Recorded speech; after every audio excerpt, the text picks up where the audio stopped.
So class is based on what, real life concepts. Methods पढ़े, objects पढ़े। अब थोड़ा सा हम आगे बढ़ेंगे। उसमें क्या है कि ये सपोज करो हमारे पास कोई क्लास बनी पड़ी है, ठीक है, और क्लास हमने बनाई मान लो यहाँ पर अकाउंट, ठीक, और यहाँ मैंने बंद कर दी, और एक और क्लास बनाई जिसमें मेन फंक्शन बनेगा, जैसे आप बनाई क्लास डेमो या क्लास माई क्लास, और यहाँ पे लिखा पब्लिक स्टैटिक वॉइड मेन, ये लिखा, ठीक। और उसके बाद क्या किया हमने, account A is equal to new account, ये क्या बना उसका ऑब्जेक्ट, या we allocated memory to the class. अच्छा, अब मैंने इतना ही लिखा सपोज, और मैंने यहाँ पे एक फंक्शन बनाया इनपुट, जैसे यहाँ लिखा वॉइड इनपुट, और यहाँ पर हमने जैसे मान लो ले लिया स्ट्रिंग नेम, ठीक है, और इंट हम ले लिया ओपनिंग अंडरस्कोर बैलेंस, एक वेरिएबल लिया, दो ले लिए सपोज। तो हमने क्या कि हम इनपुट फंक्शन के अंदर हमने एक नेम वेरिएबल जो है उसमें कोई नेम असाइन कर दिया सपोज, वो चाहे आप यूजर से लें स्कैनर क्लास से, वो आपकी मर्जी है। हमने एबीसी यहाँ पे नाम असाइन कर दिया, और ओपनिंग अंडरस्कोर बैलेंस भी असाइन कर दिया हमने, 10,000 असाइन कर दिया। अब ये क्या है, एक इनपुट फंक्शन है। तो what we have to do, अगर मुझे ये चीज़ें इनपुट करवानी है तो मुझे यहाँ पर ये डॉट करके इनपुट फंक्शन कॉल करना पड़ेगा, या तो मैं रेफरेंस वेरिएबल लूँ यहाँ पर, मान लो account A is new account करके फिर ए डॉट इनपुट को कॉल लगेगी, या मैं यहीं पे लिख लूँ न्यू अकाउंट डॉट इनपुट, फिर उसको डिस्प्ले करना है बाद में, तो क्या करेंगे वॉइड इनपुट के बाद क्या करेंगे डिस्प्ले, और डिस्प्ले में क्या करेंगे हम यहाँ पर system dot out dot print, एक तो कर देंगे हम प्रिंट मतलब print LN, system dot out dot print LN, यहाँ पे कर देंगे name, system dot out dot print LN, यहाँ पे कर देंगे हम ओपनिंग अंडरस्कोर बैलेंस।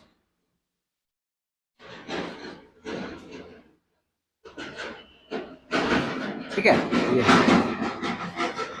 ठीक है। अब क्या है बेसिकली कि ये जो चीज़ें हैं सारी इनपुट और डिस्प्ले, अब मुझे यहाँ पे दो फंक्शन कॉल लगाने पड़ेंगे, यहाँ पे रेफरेंस वेरिएबल भी बनाना पड़ेगा, क्योंकि अब इनपुट को भी कॉल लगानी है और जो हमारा डिस्प्ले फंक्शन है उसको भी कॉल लगानी है, दोनों को कॉल लगानी है। तो हमें यहाँ पर जो है यहाँ पे रेफरेंस वेरिएबल बनाना पड़ेगा।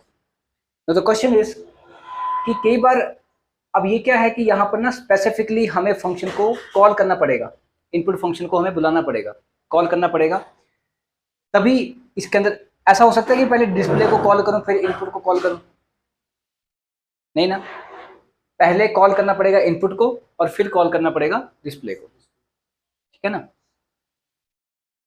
तो अब वो चाहता है कि भाई ये तो ऐसा काम है कि जो कि बाय डिफॉल्ट भी हो ही जाना चाहिए, मतलब मैं चाहता हूं कि जो ओपनिंग बैलेंस है और जो नाम है, जैसे अकाउंट खुले हमें कोई फंक्शन स्पेसिफिकली ना बुलाना पड़े और वो ऑटोमेटिकली ही वो चीज़ें उसको असाइन हो जाए।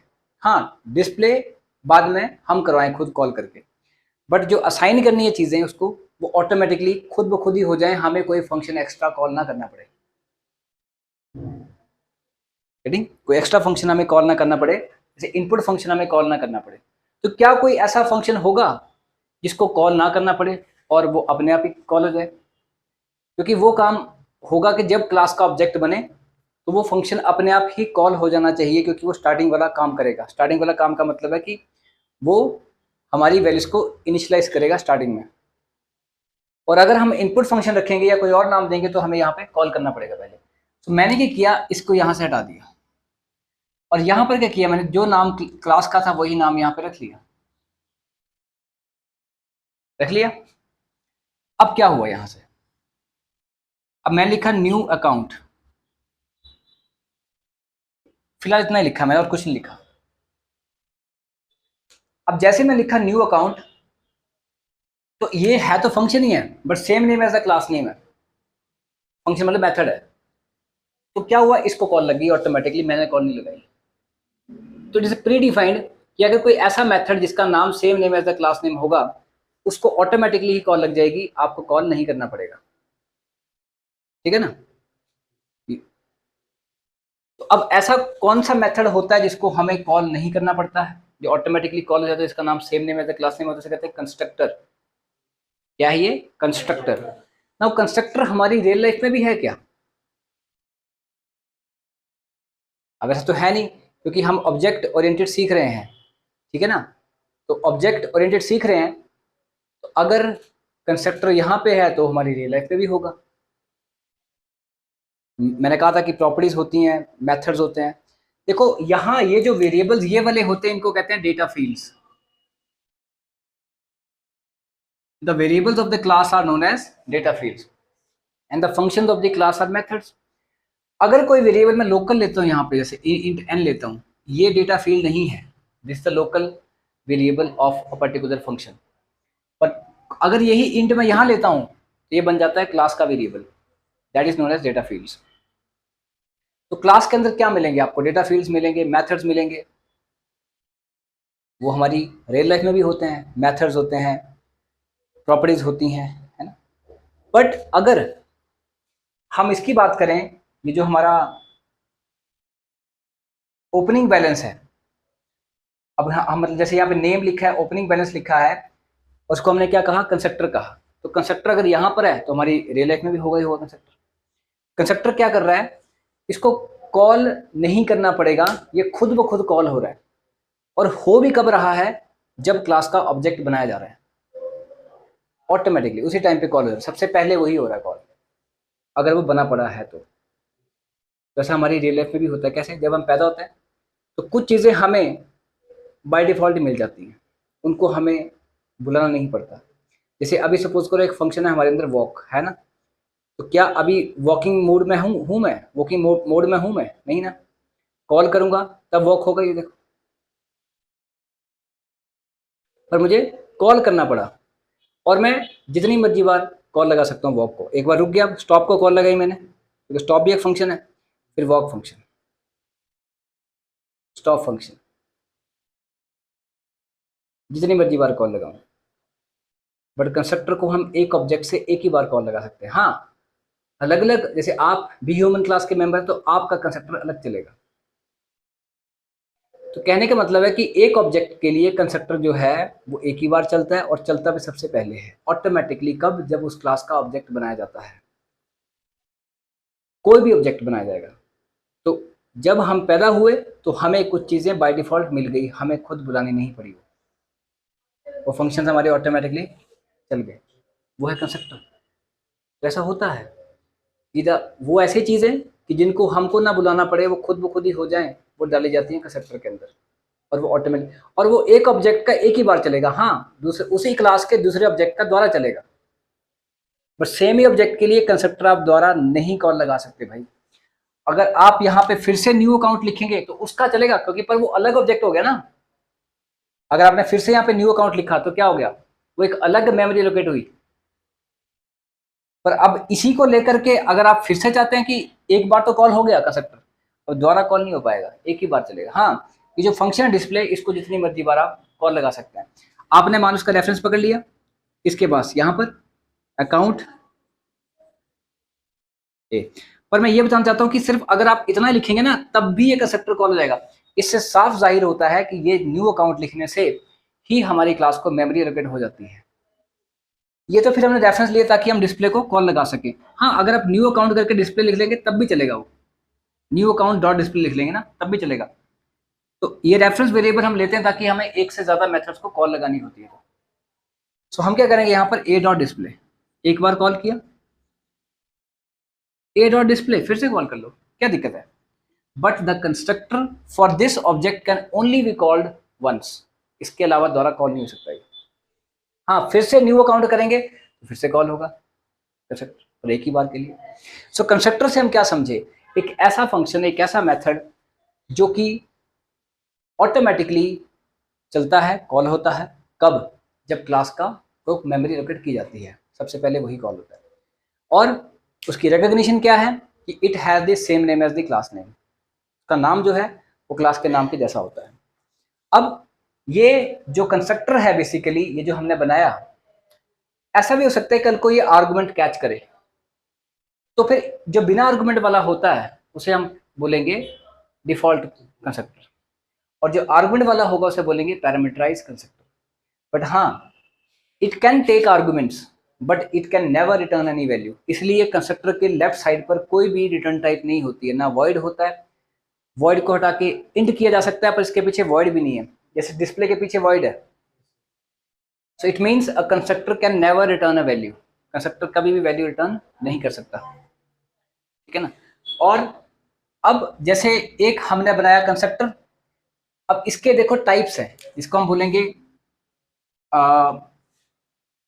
एक होता है आपका इम्प्लिसिट कंस्ट्रक्टर,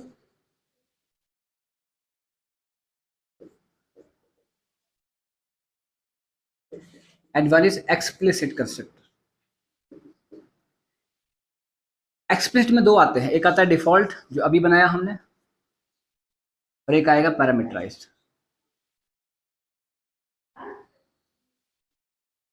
ठीक है ना। पैरामीटराइज SED बोलो या ZED बोलो, आपकी मर्जी है।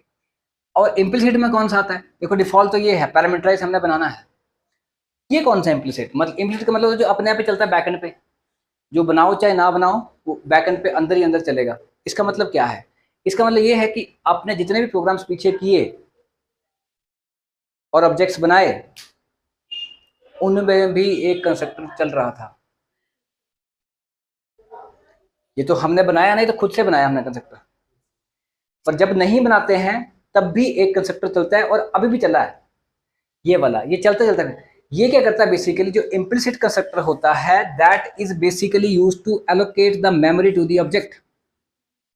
जब आप क्लास को का ऑब्जेक्ट बनाते हैं या क्लास को मेमोरी एलोकेट करते हैं, तो उसका जिम्मेदार ये इम्प्लिसिट कंस्ट्रक्टर होता है, responsible to allocate the memory to the class, and that is what implicit constructor, जो कि आपका बैकएंड पे चलेगा ही चलेगा, आप उसे रोक नहीं सकते, वो चलेगा ही चलेगा। Implicit constructor will always work. आपने जितने भी ऑब्जेक्ट्स बनाए उनमें बैकएंड पे ये जावा का बनाया हुआ कंस्ट्रक्टर होगा, बैकएंड पे फंक्शन होगा वो भी, जो क्या कर रहा है, it is allocating the memory to the class, वो बना के दे रहा है उसको मेमोरी बैकएंड पे, फिर वो चल रहा है। उसके बाद देखा उसने क्या क्लास में कोई डिफॉल्ट कंस्ट्रक्टर है, नहीं है, तो कोई बात नहीं, फिर नहीं नहीं वो तो इम्प्लिसिट हो गया, बाकी डिफॉल्ट वाला तो है नहीं, तो कुछ नहीं होगा, नहीं चलेगा। वो कोई फंक्शन होगा, उसको जब तक कॉल नहीं लगाएंगे फंक्शन को तब तक वो नहीं चलता।